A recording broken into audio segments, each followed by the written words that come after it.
welcome to episode 12 of the Color Commentary Podcast. I'm your host, Ramiro Castro Jr., and with me is my co-host, J-Mar. J-Mar, tell me something good about your fantasy week. I won, which is pretty awesome. That's awesome. And was it because of our mutual friend, Caleb Williams? He was one of the very big reasons why I was able to win this week for sure. And I eat my crow because last week I was kind of down on him. I was down on the whole Caleb Williams experience. I was having regrets even drafting him. And look, he showed up, and he showed up in a big way against a pretty bad Cincinnati defense. Glad I'm not a Bengals fan, but I've got nothing to cheer about anyways. I'm a Raiders fan. So, but thank you, Caleb. Sorry I doubted you, man. And I'm glad I started you because you netted me a whopping 41.5 points. And I'm sure that was the springboard for me winning my week this week. Thank you. And J-Mar, he almost lost that game. The Bears almost lost. So a lucky opening to Colston Loveland getting a touchdown. People were writing him off. Like, hey, what the hell, picked 10th overall. He's not Tyler Warren. And here he is scoring 28 fantasy points in week 9. I bet he's a big waiver wire pickup this week. I'm going to try to grab him. I don't know if I'm going to start him, but I did draft him once upon a time and dropped him. And so, yeah, that's how the fantasy football cookie crumbles, J-Mar. I mean, if they lost that game, people would probably keep dumping on Caleb. He got a reprieve this week because of the points he scored, the touchdown he threw. He still looked kind of shaky from time to time, but I was happy that they won. I was literally on a phone call with my half brother, and in that span, they almost lost the game. They were up 2 touchdowns, and I was like, I don't have to listen anymore.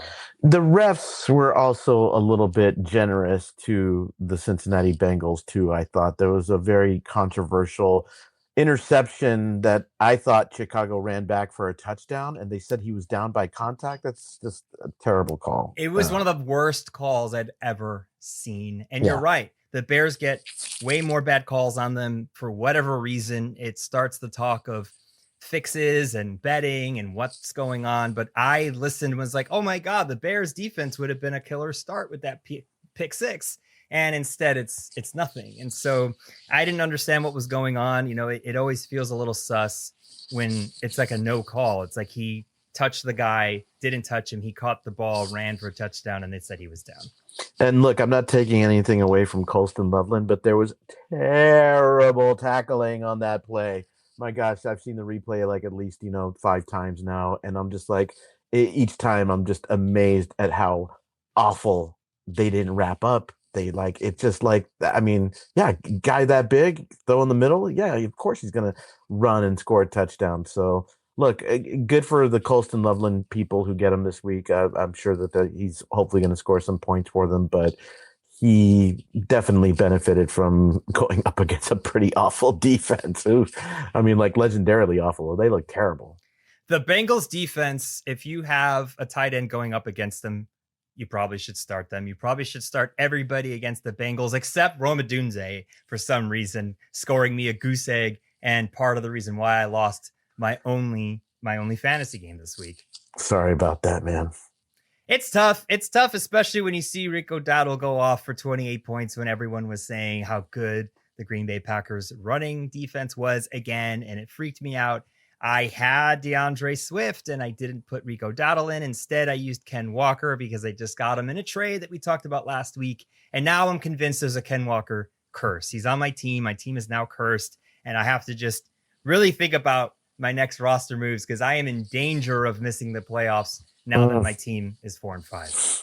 Yeah, man. You got to be like the Baltimore Ravens, win out every game. I have to win every game. I only can get realistically one more loss, I think, mathematically. Otherwise I'm out. So it's week 10 coming up. There's 5 more games. I need to win 4 of these 5. Dude, best of luck, brother. I'm rooting for you.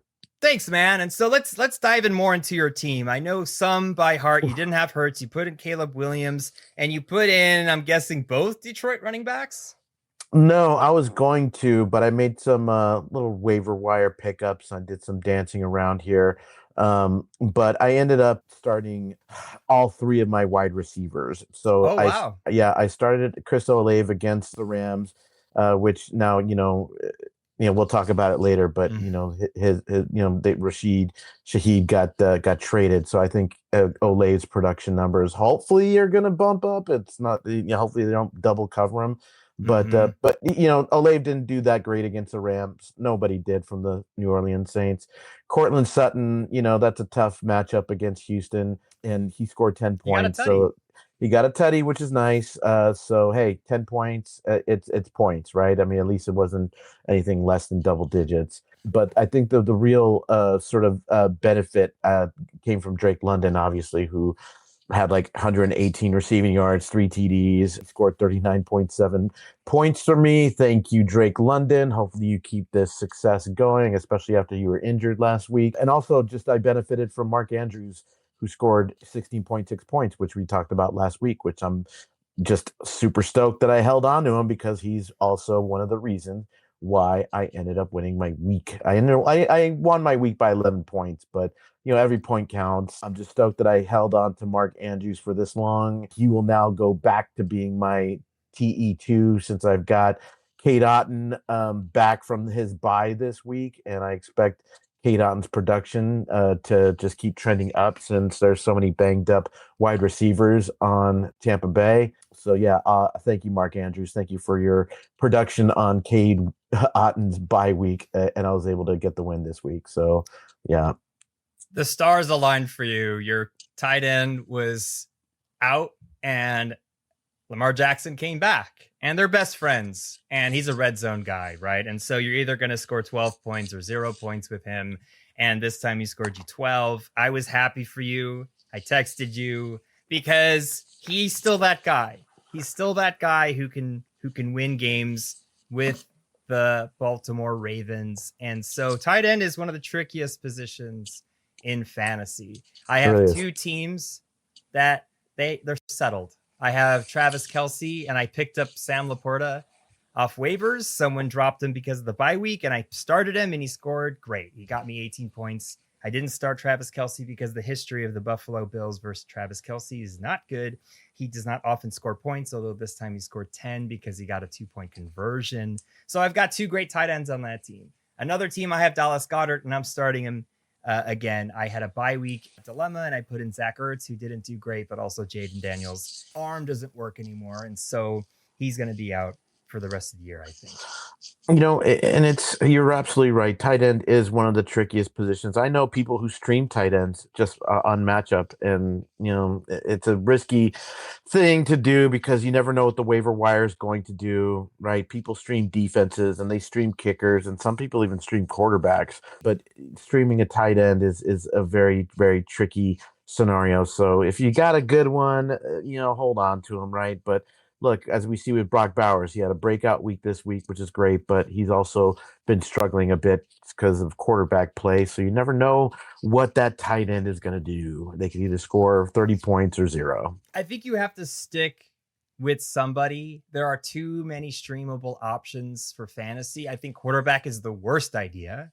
And then it moves on to tight end. And then it moves on to defense and then kicker, or you can reverse the two. Either way, I stream defenses and kickers. I often will stream defenses because there are no good ones in fantasy. They could do great one week and another week they won't do so good. So I'm almost always streaming defenses. Kickers, I've settled on Pinheiro from the San Francisco team, the Niners, and he's pretty good. He scored me 10 points. And I had Jake Bates?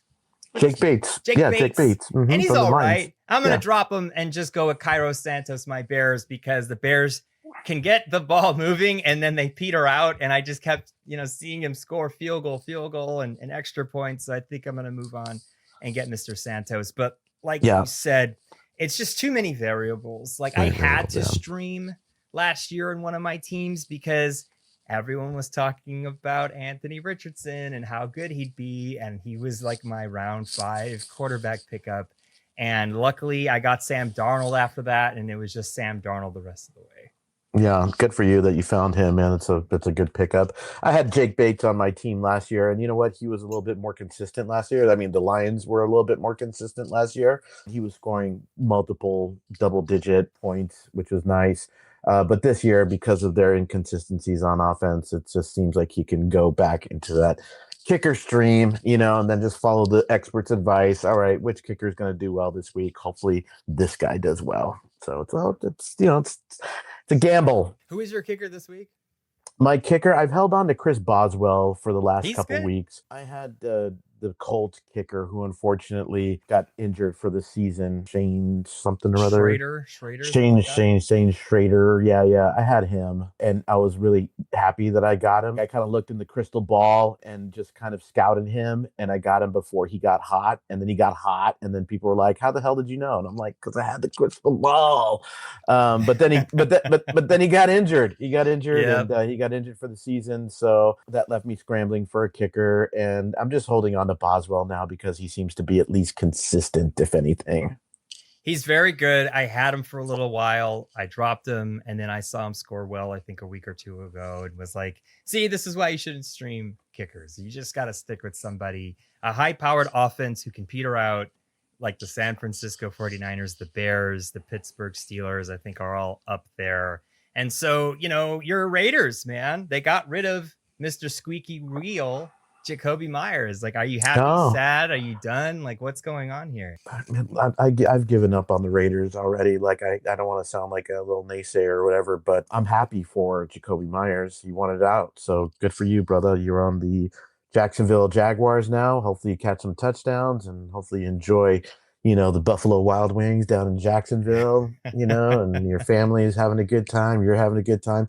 It just look. I mean, like I have Raider friends that I'm on a Raider text thread with, and I was talking with them, and we're going back and forth. Like this whole season's a wash for the Raiders, and they need to start fresh. Do we give Geno Smith the ball again next season? I mean, what? Who? Why? Why would you do that? I don't want to see that guy anymore. Pete Carroll's 74. He's gonna be 75. Like, do we trust this guy? I mean, look, Bill Belichick can't even coach, a college team to a winning record, and we're expecting, a guy the same age and from the same generation. Sorry to be ageist, but I just don't trust it, man. I think we need a full flush, and we got to protect our stars, man. We got to protect Ashton Genty and Max Crosby, or else they're going to be wearing different uniforms in a season or two. And then what? I don't know. I could go on and off about the Raiders' futility for a long time. And you got Brock Bowers, Brock who Bowers too. should be doing great Nope. from here on out.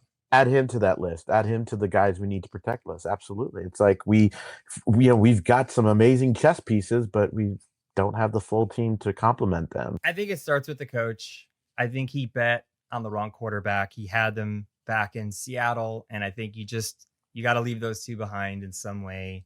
I don't know what his contract's like, but I think you can see Jackson Dart and just see the possibility of what a young quarterback can do for an organization, right? I mean, look, in last year we could have had Bo Nix, we could have had Michael Penix. I mean, like it just goes on and on with the Raiders. It just drives me crazy, man.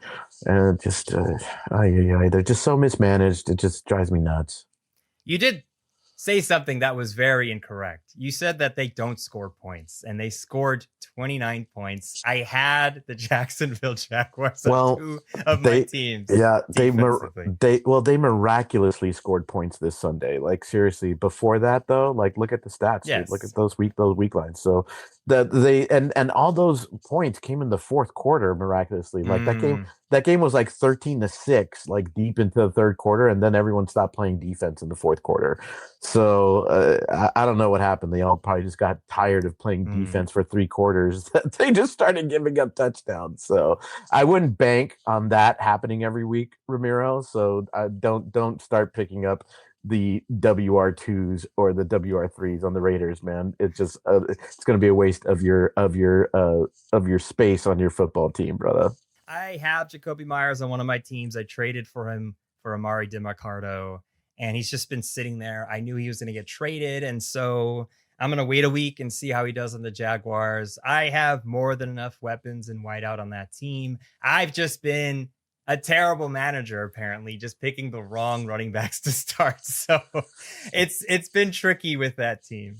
It's tough, man. I mean, running backs had a tough week this week. I mean, I started Jameer Gibbs and Javonte Williams, and they scored a total net of like 13 points. I mean, and we're talking Jameer Gibbs here, like he's one I of the top running backs, know. in the league. So look, it's just football. They're gonna have bad weeks sometimes. It's just what happens.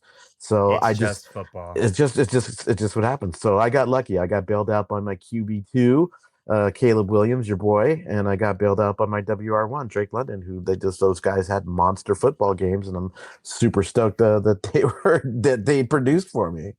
Drake London was like a hallelujah. I mean, it was just awesome to see him score 3 touchdowns. He was hurt, and I drafted him as my second wide out, and I almost traded him for Devon Achane.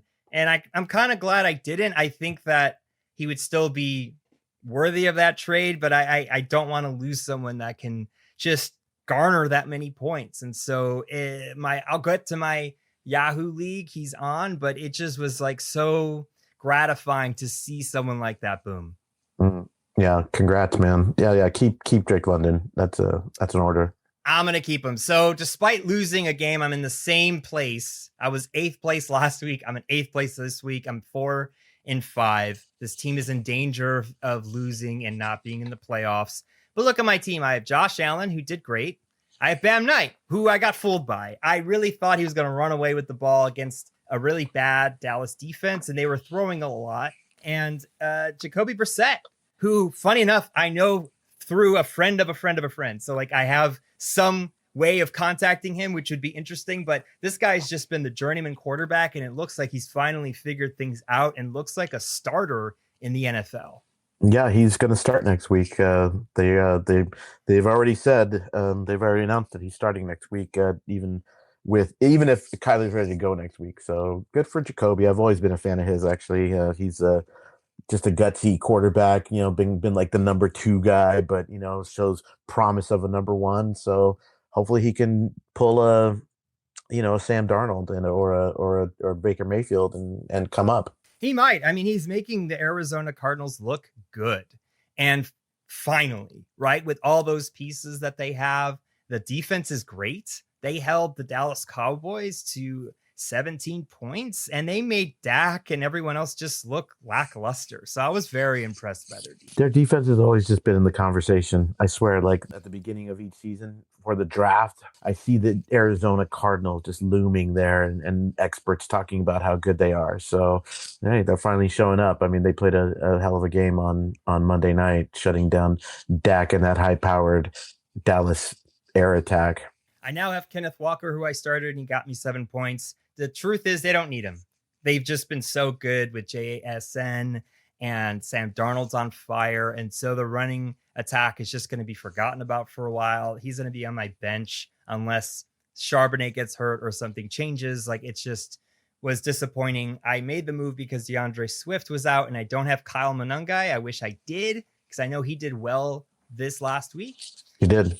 And so, it's a lesson in back up your running backs. It's always great to have the backfield sealed up, and you never know when someone's going to get hurt. It looked like he was going to play maybe, and he didn't. And so I started to panic. I was like, I need to do something.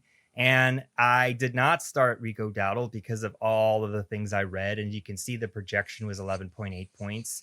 And Kenneth Walker, I put in instead, and it just didn't work out this time. Just like you were saying, dude, up, down, It's up, down. And the experts will tell you to not start Rico Dowdle, and then he'll go off. Even Monangai, he didn't have a good week 2 weeks ago, but he looked great this week. So Justin Jefferson looked great with JJ McCarthy back. A lot of doubters for JJ McCarthy, but he proved everyone wrong by beating one of the best teams in the NFL, 27-24. And so I think the kid's got heart. I think he's there to stay. He's going to have a up and down season, but he is their quarterback of the future, I believe. We'll see, man. I mean, it's got as much promise as all the other young guys that are in there. So there's a lot of promise. Michael Pittman Jr. is quietly wideout 6. He's never leaving my starting lineup. He scored 17 points here. This team is on fire. They lost this one, but he's just a great asset to have. Juwan Johnson did great. And so I'm curious what to do. I might drop him. I might not. Like with Rashid Shaheed leaving, I wonder if the the rookie quarterback leans on him a little bit more. I mean, I would bet. Yeah, absolutely. I would say yes. Keep Juwan Johnson around for sure. I mean, he didn't. Nobody looked good against the Rams this Sunday, but No. it was Tyler Shaw's first start. It's expected. He's gonna be rusty and weird and look like, why do we draft this guy? But it happens to a lot of quarterbacks. So, but I would count on him probably throwing some shorter passes. We'll see what New Orleans comes up with, but first they got to protect him, and then we'll see what that does to the running game as well too. It's between him and Harold Fannin Jr. and Colston Loveland, who are on the waiver wire. So I am probably going to pick up another one, like one of those two, and then start Juwan Johnson and then see what happens. I have room. I'm getting rid of Bam Knight. I don't feel like I need him anymore. And so I just don't have this position wrapped up yet, but Juwan Johnson did seem promising. I would start Juwan Johnson over the other tight end names that you just mentioned right there.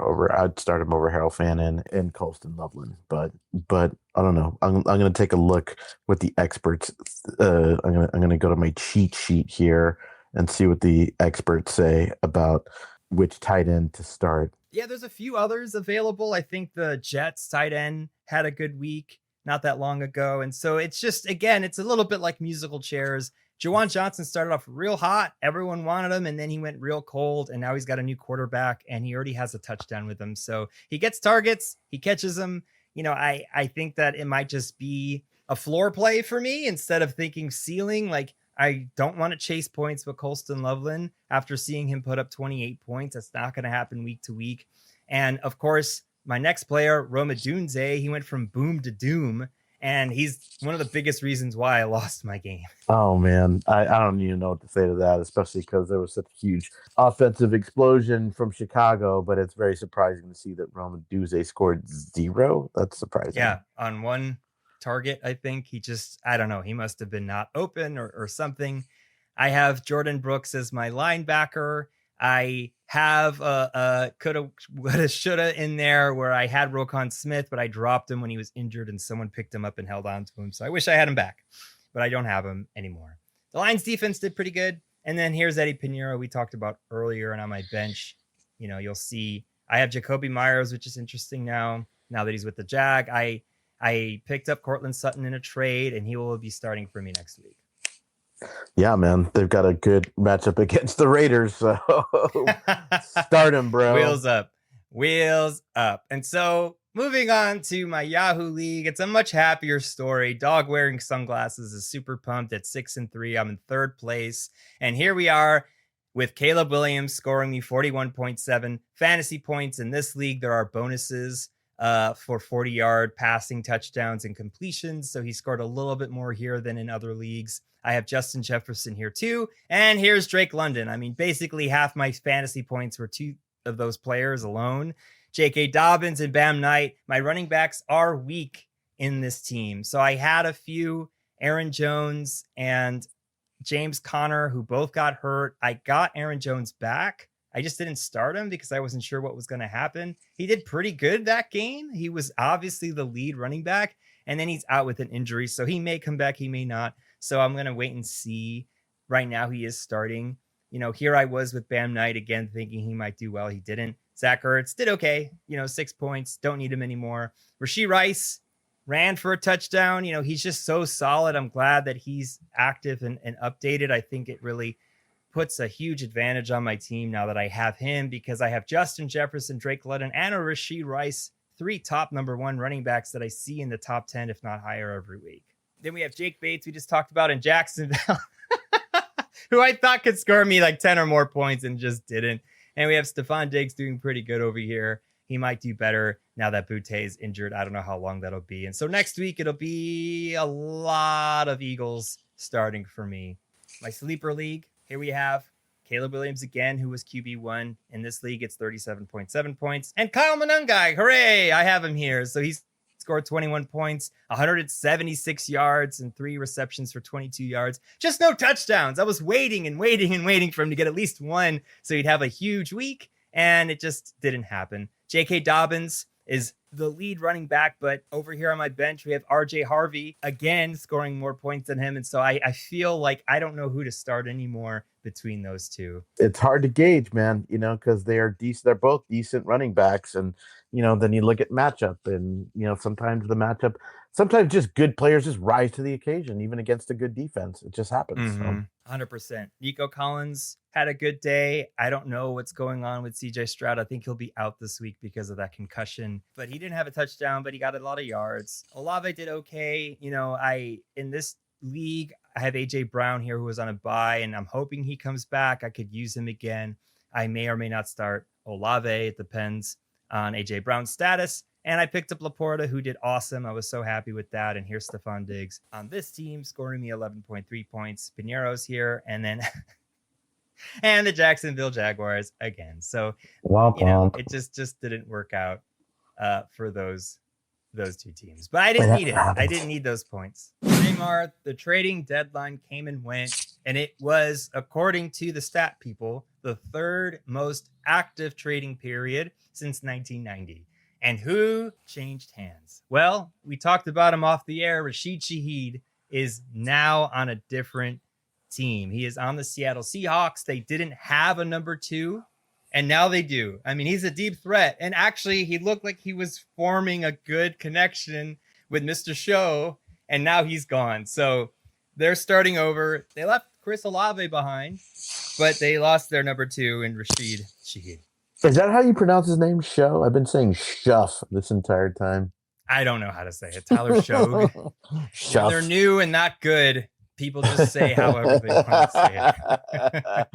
I've been calling him Tyler Shuff. Tyler Shuff? Mm-hmm. I like Tyler Show because it's like the big show. I mean, I guess we'll figure it out at some point, right? We'll look at it. I mean, I don't know when I'll be seeing a New Orleans Saints game on TV, but I guess. I guess I'll just have to do. It may happen.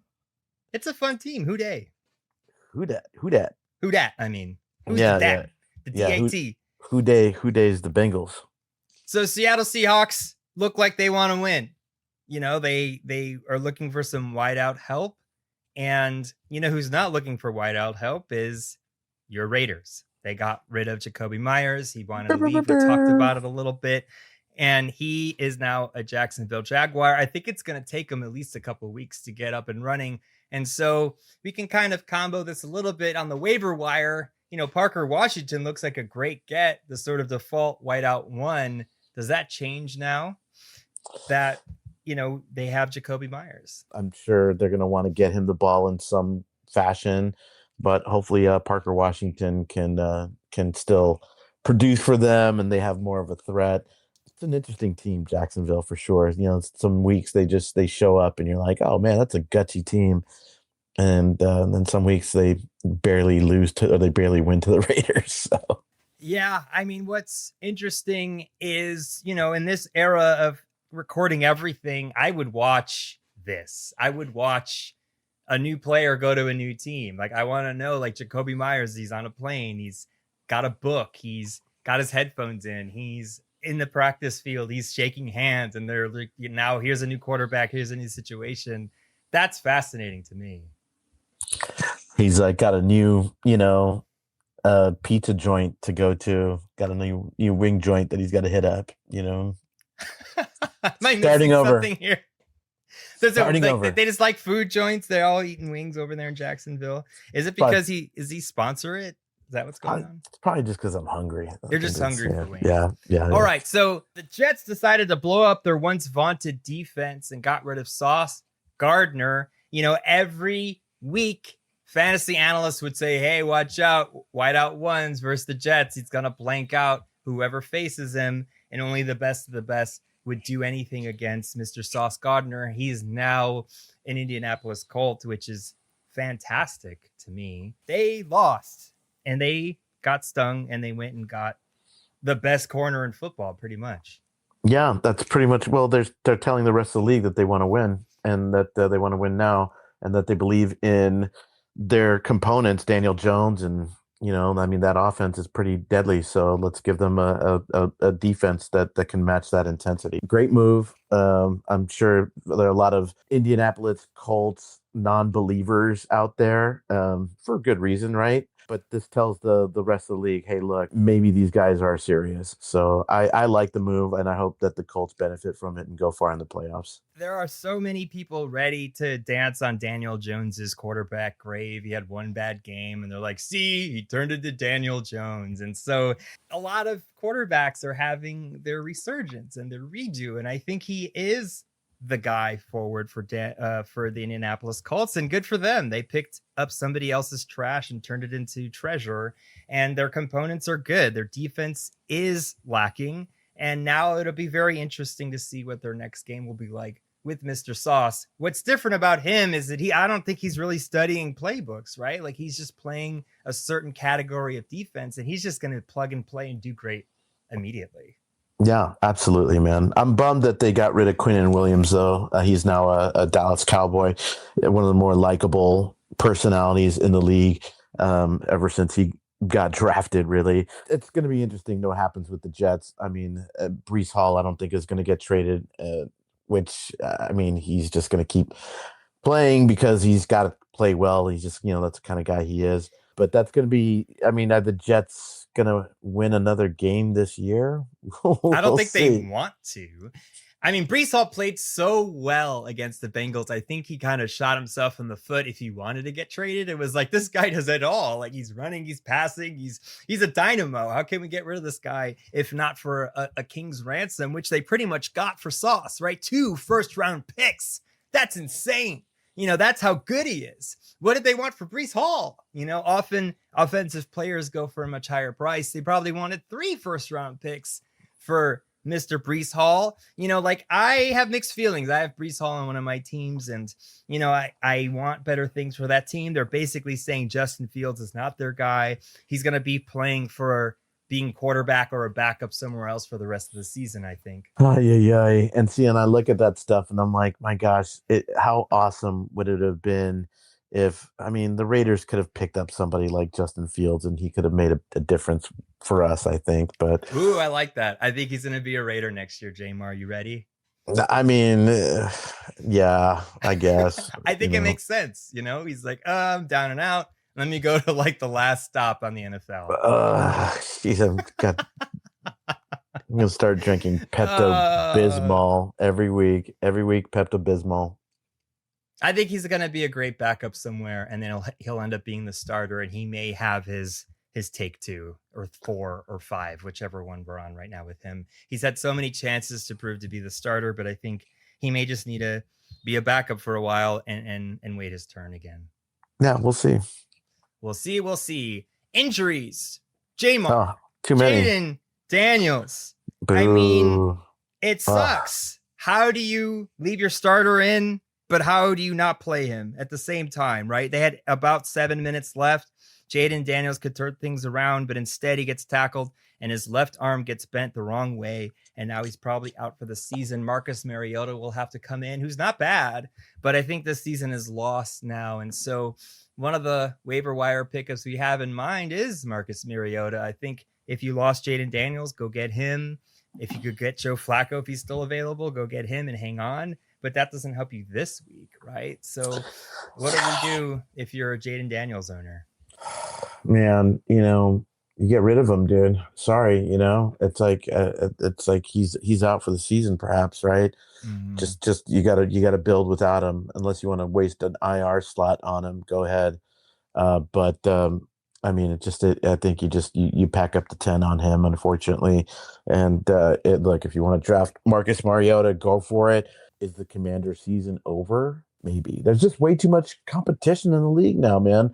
Just way too many good teams, especially, look at the NFC West. I mean, it's just so stacked, and the NFC North, it's just it's very logical that 3 teams from either one of those divisions, or maybe even both of those divisions, will end up making the playoffs. So I just feel like it's a long shot. And as much as I respect Marcus Mariota, very talented guy, gutsy guy, mobile quarterback, I don't know if he's got it in him to lead the Washington Commanders to a playoff spot this year. I don't think so either. I mean, it's going to be tough to be competitive from that standpoint. And I think they're going to have to do a lot of upgrading, in the offseason and in the draft. I mean, it gets said a lot in the broadcast I listen to that this is the oldest team in the NFL. And so they have to get younger. They have to upgrade their players and let go of some older ones. Now that Jaden Daniels is out, it really changes the chemistry with the rest of the players. I mean, Deebo Samuel, how good will he be with Marcus Mariota? Terry McLaurin, when he gets back, like, will he still be a good asset? And so, Ja'Cory Krosky-Merritt had fallen off a cliff, and we haven't seen good things from him either. And so I'd be really wary to start anyone on the Commanders. And Marcus Mariota should score you between 15 and 20 points, hopefully. But yeah, it's not a great situation if you picked up Jaden Daniels and you probably had to spend a third, fourth, or fifth round pick on him. Yeah, I don't see the playoffs happening for the Commanders this year, especially since Jaden Daniels not going to be around for a while. It's crowded in the North. It's crowded in the West. It's not as crowded in the NFC East or the South. But the South, there is a surprise team that is going to be challenging the Buccaneers for that spot. And who knows, even maybe the last playoff wild card spot. Do you know who that is? In the South?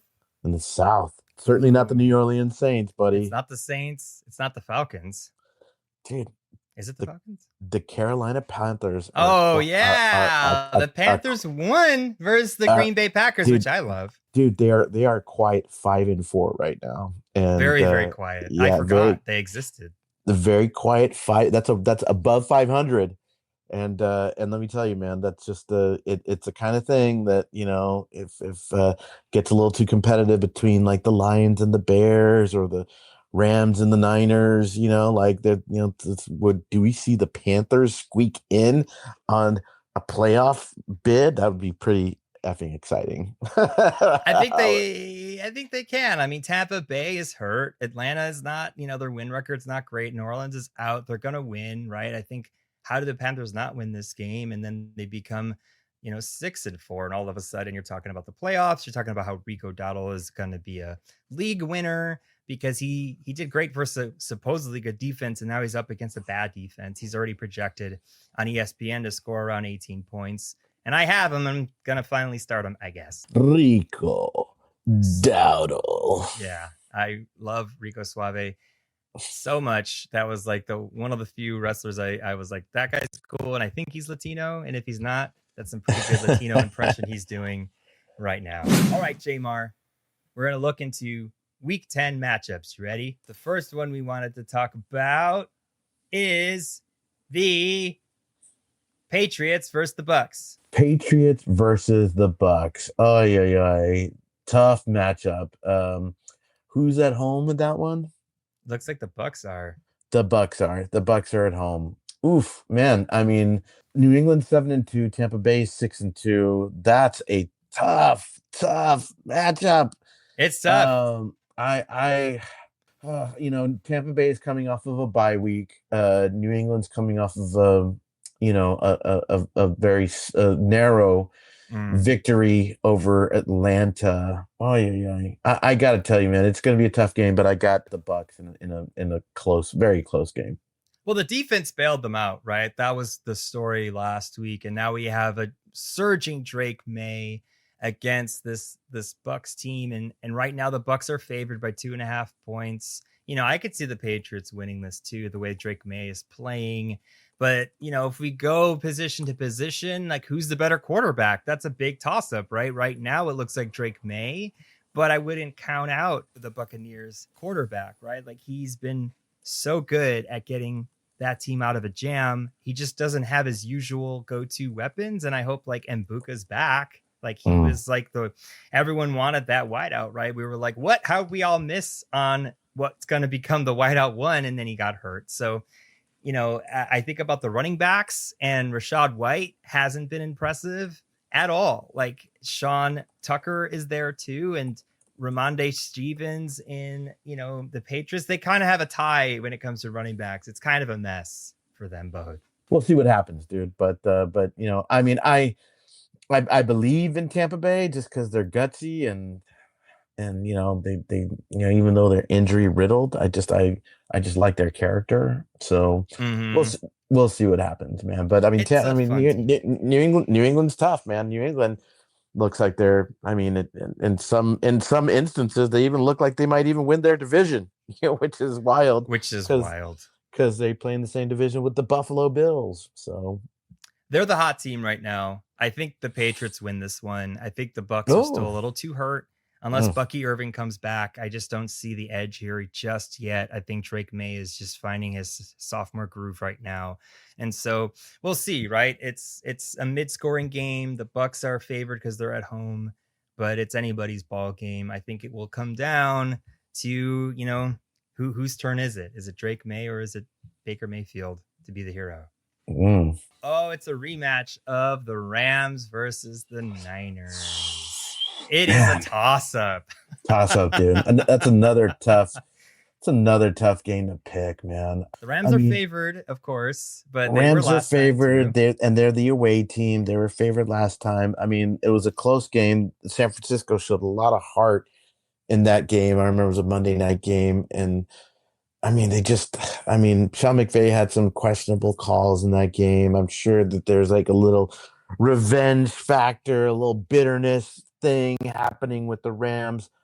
But oh man, I'm gonna go with the Niners on this one, man. The Mm, Niners just it's a divisional game. There's a lot. Those two teams hate each other, and just when you're playing a blustery game in Northern California and Niner fans are rowdy. I feel like there's a chance that might affect the Rams. So I've got San Francisco winning that game. Narrow game, also a close game. Well, it's week 10, and Christian McCaffrey is still okay. So his legs didn't fall off yet. He's the heart of that offense. And whether it's Brock Purdy or Mac Jones, they both do a serviceable job. So it doesn't feel like a huge downgrade between those two.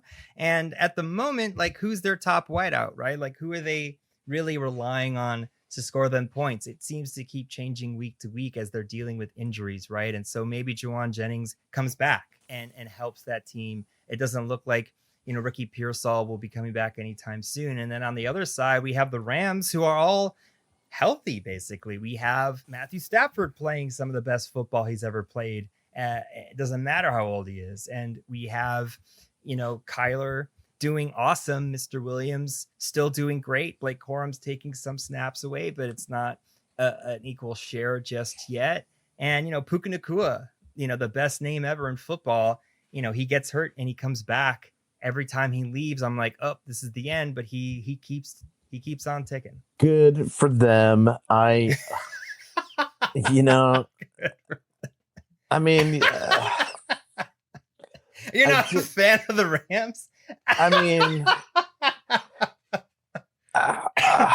I mean, they have the tools to go to the Super Bowl. They really do. Mm-hmm. We'll see what happens. I mean, they I feel like every time they get just wee close, and we'll see what happens, man. But let's just take it week to week, though. I think this week San Francisco's got them. Those coaches are the best, man. Mm-hmm. I mean, so if you got two really good coaches, just flip a coin. You don't know who's going to win that game.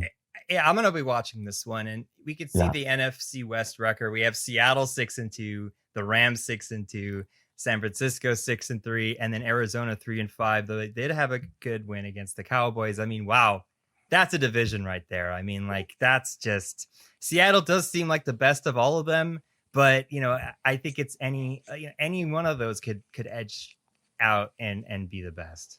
Yeah, man. I mean, look at the NFC North. We were just talking about that earlier, man. I mean Mm-hmm. It's just very similar. it's like what I mean, like who's the weak team in the NFC North? I mean, is it Minnesota Right at now, 4-4? the You got to be Minnesota Vikings. I mean, at four that's what's and crazy. 4. That's wild, man.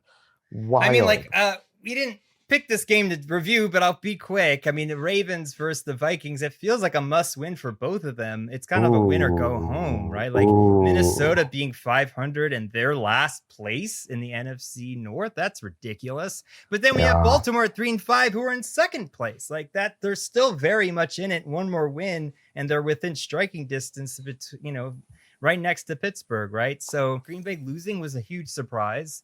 And now this division's a toss-up. Same thing with Detroit. All of a sudden, Chicago and Detroit have the same record, right? I did not expect that. And the Bears are up against the Giants, so that should be a win. But, it's a really big toss-up. The Vikings may surprise the Baltimore Ravens. True. But, they're not favorited by the audience, and they are also not favorited by Vegas. So that's an interesting matchup as well. Very interesting matchup. I got Baltimore winning, but I mean, like you said, Minnesota's shown a lot of chutzpah. They showed a lot of chutzpah this week, upsetting Detroit. So just shows that they're serious, right? So we'll see what happens against Baltimore. Seriously serious. Speaking of serious, we have the Pittsburgh Steelers with Mr. Serious as the quarterback, Aaron Rodgers, and then the LA Chargers, right? The LA Chargers were looking really, really, really, really, really good in their first two games, and they're still pretty good. I mean, I'm surprised they're 6-3, to be honest, because they've had some tough games. They're up against Denver in their division, and Pittsburgh currently leading by 2 games. I mean, at this point, the Chargers are favored. It opened at -3.5. That changed now to -2.5. I mean, it feels like it's the Chargers' game to win, but this Steelers team, they're obviously well coached. Mike Tomlin, Aaron Rodgers has put his, shamanism away, and he's looking like, Aaron Rodgers of old, where he can win football games. The Chargers are such a weird team. They started so hard out of the gate, and every pundit was like Super Bowl bound LA Chargers, and then all the injuries and Joe Alt is injured, my gosh, I don't know if I have my full confidence in the Chargers yet. I thought Pittsburgh had a pretty gritty win this week against a heavily favored Indianapolis team, and that's one of those teams, the Pittsburgh Steelers, that just has fans all over the globe and certainly all over the country.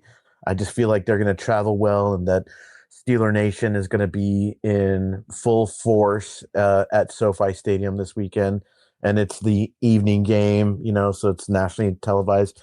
I got Pittsburgh winning that game in a squeaker. Ooh. Yeah, They do travel well, and those tickets are some of the cheapest in the NFL. Right now, they're only $168, which for an NFL game is pretty low, and it must be Steelers Nation driving that ticket price up. Yeah, 100%. The last game we wanted to preview is the Monday night game between the Eagles and the Packers. Wow. Lots of implications here. Go Birds. Go Birds or go Cheeseheads. Hey, go Cheesehead. Hey, what happens when a bird eats cheese? I think it dies, doesn't it? The cheese or the bird? They kind of both die, but I think the cheese technically isn't alive unless it's got some, cultures in it that I don't really know too much about. And, it's not the Bears, but they're like cousins, really. I hate how closely related the Green Bay Packers and the Chicago Bears are. They both like bratwurst. They both like hat bags. And, a lot of guys with mustaches with big portly bellies walking around wishing their team were great again. From a betting perspective, the Green Bay Packers drive me crazy, right? I mean, you just, they're the reason I got knocked out of my... Yes, I was just thinking about that with the Cowboys game, dude. Yeah, I mean, you're just like, and we see it, right? They got, they got all the components, and once they got... homeboy from Dallas. Oh my gosh, I'm having a brain fart right now. The defensive guy they traded? Yeah. No, the one they got. Oh, they got some boy. I forget. They traded. Green Bay got Dallas's Micah Parsons. They got Micah Parsons. Micah Parsons. So look, Green Bay's got Micah Parsons. That defense was supposed to complement that offense, and that offense has so many weapons. Tyler Kraft might be out for the season now. Oh, he's out. Yeah, Tucker Kraft's out. He's out for the season. So I don't know, man. As a Green Bay observer, I don't know how this team just from week to week, they're just so inconsistent and unpredictable. But they've got a 5-2-1 record, so. Anyways, they're favored in this game. I can't believe that. I don't know. I don't understand how Vegas is going to go against the Super Bowl champions and Philly's coming off of a bye.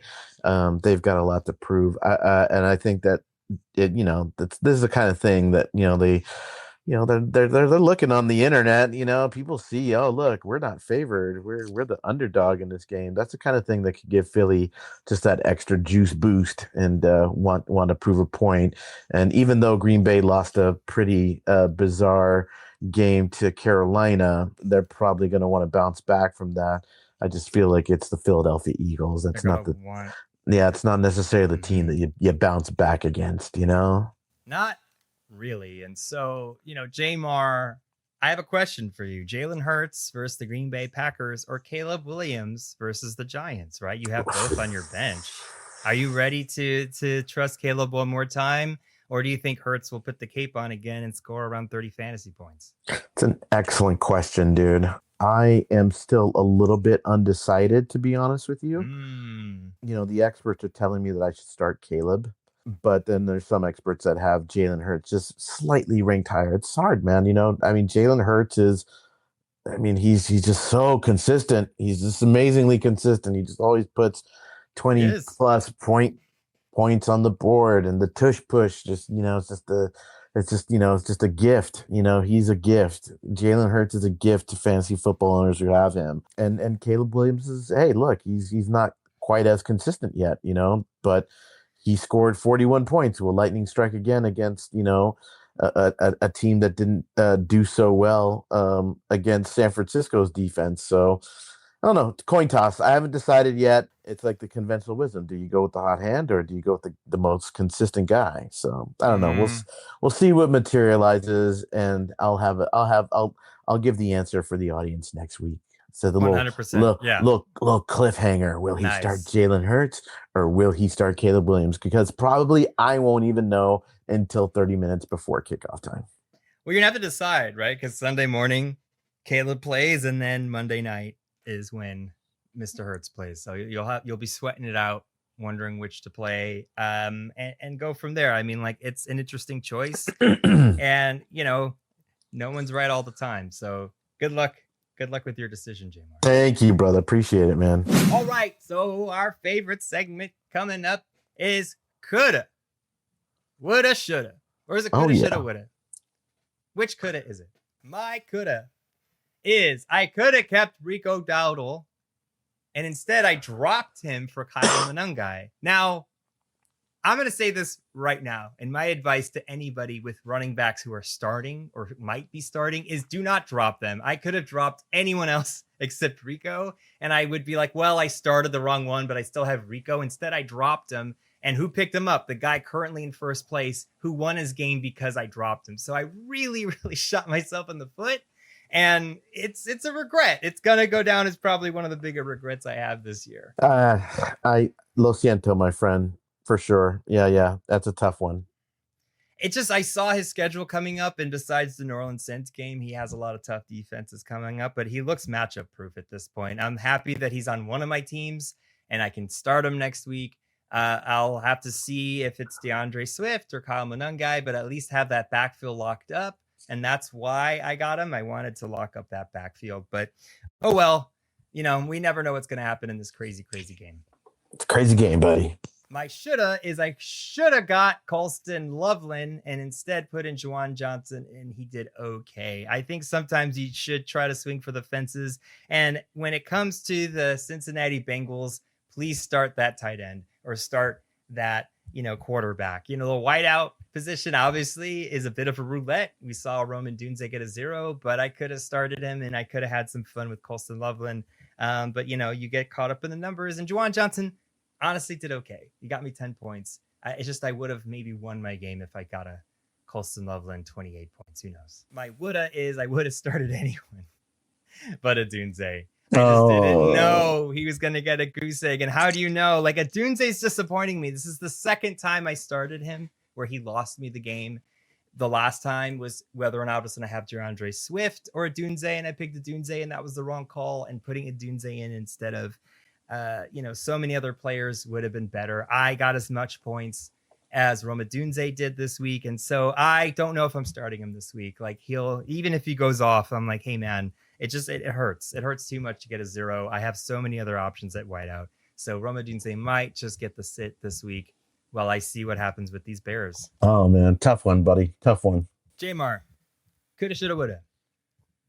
Could have. Okay, I could have started David Montgomery instead of Jameer Gibbs this week. And oddly enough, you know how these things work, right? You know, you're there, it's like Saturday night or Sunday morning, and you're like, do I have a feeling? Do I go with my feeling? And I swear I had a feeling that I should have started David Montgomery over Jameer Gibbs. But who does that? You don't do it. You know, you got to put your big guns in there. So I went with Jameer Gibbs, and it was only like a 6-point differential. But look, at 6 points, that could have potentially have won or lost a game. So I think about it. You know, do I put in Sonic or Knuckles? Obviously, you just got to put in Sonic, right? But sometimes Knuckles is there just to remind you, man, should have started me. So I could have started it, but it is what it is. I got the victory either way. So. That's right. That's right, Milo. Yeah, Milo's pissed off. So you got the victory. That's what's important. I mean, when you make a mistake or you in your head, like to me, I can tell you, I was up at Sunday morning and I was trying to decide on tight end. I had Juwan Johnson. I was like, do I get Theo instead? Do I put who do I put here? And it was definitely on my mind. And I stuck with Juwan Johnson. I just was like, I don't know, like I got him for a reason. Like hopefully he scores a touchdown, and he did. It just like, it was really between him and Colston Loveland. Right. So you're like, like you knew, I knew I needed to do something there, and I did do something. And, luckily he scored points, and, that was fine, but, again, the Rome Odunze thing, it's just, how do you predict these things? So like, no one would tell you to sit Jameer Gibbs. Like most people won't tell you to sit Rome Odunze, right? They're just saying it was a bad week. Move on. Bad week. Move on. Mm-hmm. We need shirts that say that. Bad week, move on. Yeah, that's our new slogan. It was a bad week, move on. Like bad week, move on. You can win or lose, and who knows? And so you just have to get ready for the next week. I'm gonna switch it up a little bit this week. Go for it. Instead of shoulda, what I should not have done. I should not have dissed Caleb Williams as bad as I did, because he showed up for me in a big way where he was the difference maker in my week. And if I didn't start him, or, maybe started Drake May instead of, if I had drafted Drake May instead of Caleb Williams, just the synergy of this week gave Caleb Williams, the football gods gave him the tools to score 41.5 points for me. And it was just the difference. If I didn't have a quarterback that scored 41 points, I would not have won this week. So I should not have dissed Caleb Williams. So yeah, there you go. I feel vindicated. I was still saying Caleb smash spot. Jalen Hurts and Caleb combo is great. The fact that his bye week lines up with the Bears going against the Cincinnati Bengals. I thought about being cute, J-Mar. I thought about starting somebody else or picking somebody else up or trading for Drake May, which was going to be tough. I was having some doubts, like who do I start instead of Caleb? But there would have been no better choice than him this last week. So I'm glad you stuck with him and didn't get cute. I thought about getting cute and starting somebody else, and I didn't. Yeah, man. Good man. Go Caleb. I'm going to buy a Caleb Williams jersey. Hell yeah. Why not? Bears fans will forever just go back and forth between the guy. And I think he just needs to win a playoff game, and maybe they'll stop complaining. If Drake London was still hurt this week, I would have started, Troy Franklin or Malik Washington, and it would have been a disaster. So, thank God that Drake London didn't get hurt again this week, because I was really missing him last week, but I still picked up the victory, which was nice. But it was awful nice to see him back on the football field and scoring a whopping 39.7 points. It feels good when he booms. It's terrible when he busts. Just 2 weeks ago, I was thinking of benching him in this spot. Like I have Stephon Diggs, and I sometimes wish I just had a more consistent option to turn to. But you have him for a reason, and when he booms like this, you're almost guaranteed to win and outscore your opponents. So, like, I don't see how I sit him ever again after, multiple boom weeks. You have to get through the busts, and hopefully your other teammates show up for you. But yeah, like, it's cool when they do that. Like, it just feels like you could win the whole thing, J-Mar, and that's the whole point of playing. Absolutely, my friend. I hope that you have a great week and that you win 3 out of 3. Have you done that at all this year? Yes, I did. And it feels great when all 3 win. So that was week 4, all 3 won, and I was feeling great. It's like you want all your kids to do well, right? You're just like, man, like, they all could have gotten A's or whatever. And I care about each team, and it's my fault either way. Well, they do or don't. I mean, for some teams like my Yahoo team, I don't have a deep bench. It's by design. In that league, we only have 5 bench spots, so I don't have these huge decisions to make. But with ESPN, I do have a lot of choices, and it makes it harder. And with Sleeper last week, I ended up getting rid of Rico Dowdle, and we'll see how that plays out. It kind of reminds me of my Cam Scatterbu trade, and we'll see how AJ Brown does, right? Like I traded him in one league and I kept him in another. And so, hopefully I make the playoffs. That's all I think about right now. And my ESPN league team, the Hockey Lees, are in trouble. So thanks for the good luck, J-Mar. It looks like good matchup week for that team. I'm hoping for a win and, keep winning on out for the rest of the season. Ladies and gentlemen, that ends week 10 and our episode 12 at the Color Commentary Podcast. But our podcast is not over. Please keep spreading the word. Share, like, subscribe, and tell people that the Color Commentary Podcast is the most fun and most excellent podcast on the internet when it comes to fantasy football. J-Mar, what do you wish would happen this week on your team? I mean, I'm hoping for the dub. I'm 5-4. It's a very, very sort of a make it or break it kind of point midway through where teams either taper off and they're not going to make the playoffs, or you're going to be battling for a playoff spot. So as 5-5 doesn't sound that bad, but 6-4 sounds a whole lot better. So just keep going for that victory. Hoping for 6-4 and for strong choices going forward. Trust your studs. And remember, it was just a bad week. Move on. It's a bad week. Move on. That's what the shirt says. Yep, right here.